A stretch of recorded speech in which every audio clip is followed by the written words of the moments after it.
सुबह के 10 बज रहे थे कि अचानक मोहल्ले की दोस्त की कॉल आई, ओए फटाफट बाहर आ, बहुत इमरजेंसी है। मैं समझा शायद पानी की लाइन फिर पट गई है या मोहल्ले में मुर्गी लापता हो गई है। खैर जल्दी से बाहर निकला, दरवाजा खोला तो देखा 3 दोस्त ऐसे मोर्चे संभाले खड़े थे जैसे बॉर्डर पर ड्यूटी दे रहे हो, और बीच में दुल्हे मियाँ के कजन और भाई ऐसे एंट्री मार कर आए। दोस्तों ने कहा यार शादी की दावत देने आए हैं।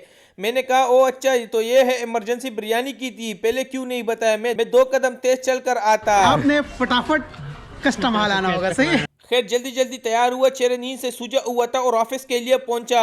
मगर जनाब सामने देखा तो क्रिकेट बाहर निकाली जो पिछले हफ्ते मैच के दौरान सीधे सामने वाले स्कूल में जाकर गायब हुई थी। खैर दोस्त ने मुझे गेंदे दी, इजाज ये ले तुम लोग की गेंदे है। इधर गेंद वापसी का मामला खत्म हुआ, उधर हमारा ऑफिस का पूरा टोला ऊपर वाले फ्लोर पर जाने के लिए तैयार हो गया। सब ऐसे सीढ़े चल रहे थे जैसे किसी मिशन पर जा रहे हो। हालांकि मिशन सिर्फ यही था, कुर्सी पकड़ो, कंप्यूटर ऑन करो और फिर घंटों ऑफलाइन इंसान बनते बैठे रहो।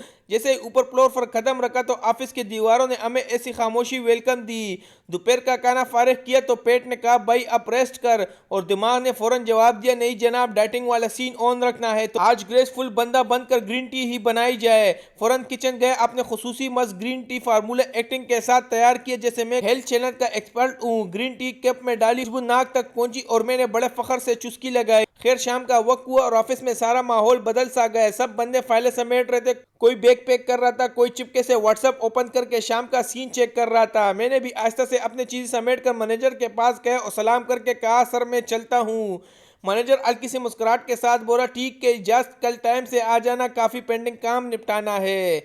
मैंने सर हिलाया और बस मुख्तसर सा जी सर कहकर बाहर आ गए। दिल में बस यही चल रहा था कि काम कल करेंगे, अब फिलहाल घर। ऑफिस के गेट से निकला तो रोज की तरह मेरा दोस्त बाइक पर पहले से मौजूद था। मैं बैठ गए और हम दोनों घर की तरफ निकल पड़े। घर पहुंचा, थोड़ा रेस्ट किया, फिर रात को दोस्त के दुकान में गए। लाइट नहीं थी लेकिन गपशप हमने ऑन कर दी। दोस्तों के साथ गपशप ऑन दी, इतने में 2 नन्हे बच्चे दुकान में आए जो हमारे फैन थे। अब उन्हें भी व्लॉग का हिस्सा बनाया, और बच्चे भी आप लोगों से यही कह रहे थे कि फेसबुक पेज को फॉलो करें और यूट्यूब चैनल को सब्सक्राइब करें, क्योंकि जिंदगी है फटाफट और मैं हूं इजाज फटाफट।